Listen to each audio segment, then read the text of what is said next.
Nathan, not exactly a monkey off your back, but it's been a pretty long wait for that 400.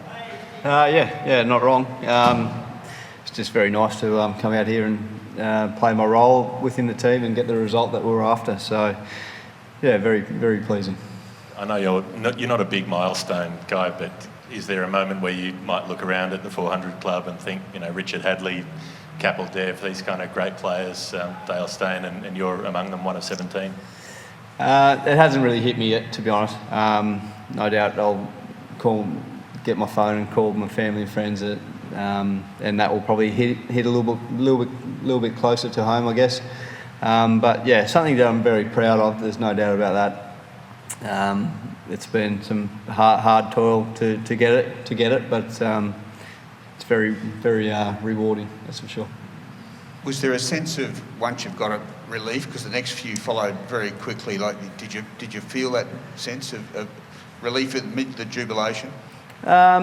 Relief, yeah, because I'm not so much on personal milestones, and I've got a lot of my best mates in that change room, and they tend to remind me and ask me if I was going to have the 400 on my shoes like Pidge or run around like Warney. So it was, I had a lot of banter going on, so it was probably on my mind a lot more. But I'm one for saying the next wicket is always the hardest one to get. So, and that's my mindset, and that's not going to change. So to answer your question, yeah, it was a big relief. Yeah. Nathan, your teammates often joke about how you're a nervy starter. You've made 86 test debuts. Now, after having played 100 tests and knocked this 400 off, do you feel less nervous anymore? No, God no. I'm nervous because I care. I care about everyone in that change room and care about the result and playing cricket and representing Australia the way I want to. So that's the main reason I'm nervous. I'm not nervous because I'm scared of getting hurt or failing or anything like that. It's just because I generally care about all those people in that change room and want to play my role to win games of cricket for Australia. And in the last few years, you stuck up a great rapport with Tim Paine as captain and spinner. How different were the dynamics here? Pat Cummins, he said he doesn't really understand the nuances of spin. Steve Smith, and just if you could describe that. Yeah, it's a good question. Obviously, do you want to answer it? Obviously, Paine and I have had a great relationship, but Pat's one of my best mates, so he was extremely calm out there as captain. I know there's a lot of talk about him being calm, but that was a big message. And I think when Australian cricket play their best cricket, we're calm and we're playing with smiles on our faces and we're enjoying it. And I think Pat really hit that home. Let's be calm. Let's go do the basics really well, and when our chance comes, let's be ruthless. That's what good Australian cricket teams do, and we want to become a great Australian cricket team. So. Nath, after England kind of wrestled back the momentum yesterday afternoon and went into the end of the day probably a bit further back into the game than you guys would have liked, how important was it to come out early this morning and set the tone? And then, when the wickets did start falling, it did seem like you could smell the end almost. Yeah, 100%. It's always important to start early on any day. But yesterday, this is how good Test cricket is. This is why it's the best format in my eyes. You have ups and downs, and the opposition, they will hit back at some stage. So I wasn't surprised that England hit back. They've got the number one batter in the world, and he showed his class out there yesterday. So it was important for us to come out here, but we knew if we stayed calm out there and did our job and played our roles, then hopefully we'll create chances. And once you get one, then hopefully you can jump on the back of that and ride that bus for a little bit. Nathan, you've got a good record with the pink ball. A lot of spinners who have visited Australia don't. Does anything change for you come the second test with a pink ball? No, nothing changes. Red ball, white ball, pink ball doesn't overly change for me. I'm going to stick to my basics and my belief in my stock ball, and that's worked for me for over 400 wickets now, so I don't think I'll be changing that method. But saying that, I'll get down to Adelaide, we'll prepare well. Adelaide's unbelievable place to play cricket. It's probably up there with the best place to play cricket in the world in my eyes. So it's going to be a good challenge. And England will hit back, and they'll obviously bring back some absolute superstars. So it's going to be a good challenge. And Australia's approach against Jack Leach, do you think, was that a concerted approach, a planned thing? Well, I'm not part of the batting meeting anymore, so you're going to have to ask Alex when he comes up here. So I think a lot of guys, and what I'm very proud of, a lot of guys played the moment, and they didn't get carried away. They played what was in front of them, and I think that's very important as Australian cricketer, that you play the moment and you play the ball that's coming down at you. You don't get carried away. You don't think too far ahead. You stay in the present, and I think that's a really big bonus for us at the moment. You talked about the relationship you had with Tim Paine. What was it like having Alex behind the stumps there? He stood up pretty well, took a lot of catches. I think Alex, I know he's in the room, but I would say this anyway, I think it's been an absolutely incredible debut. And I'm not surprised by it. I've watched him train in the lead up, and his preparation has been world class. He's played a lot of white ball cricket for Australia, and our relationship's only going to get bigger and better and stronger. He's coming down on the early bus with me to catch in the nets.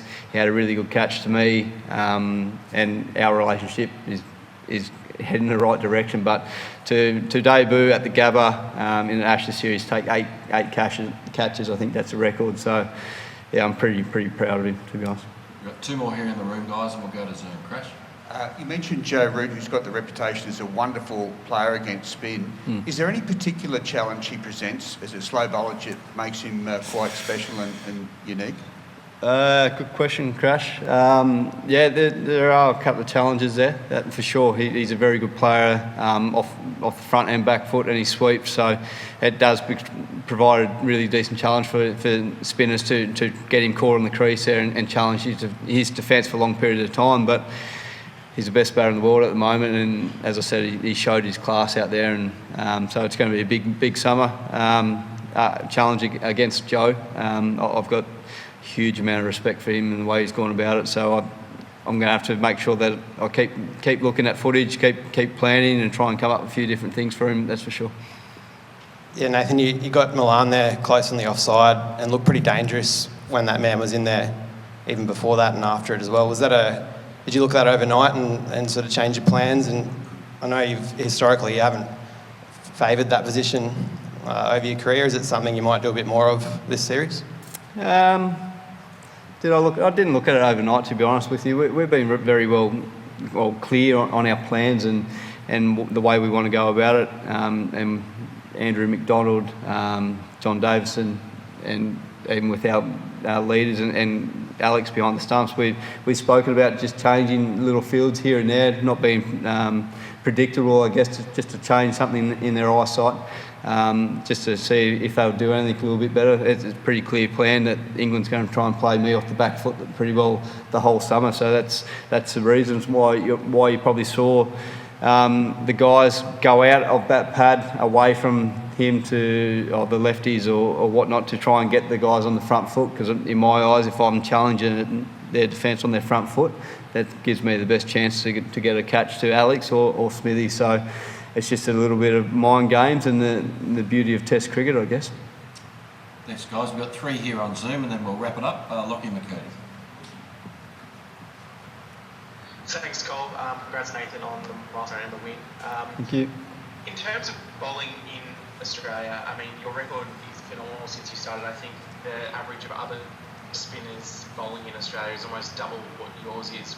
What have you found the key over the last sort of 10, 12 years in bowling in these conditions?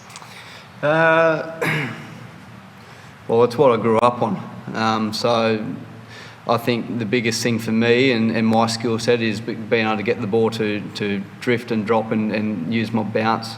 It's all well and good to be a massive turner, but if you can only turn the ball half a bat, and it brings in the edges. So that's my strengths, and that's what I believe in, and that's what I'll keep doing until I'm done. But I'm not going to go away from that. That's for sure.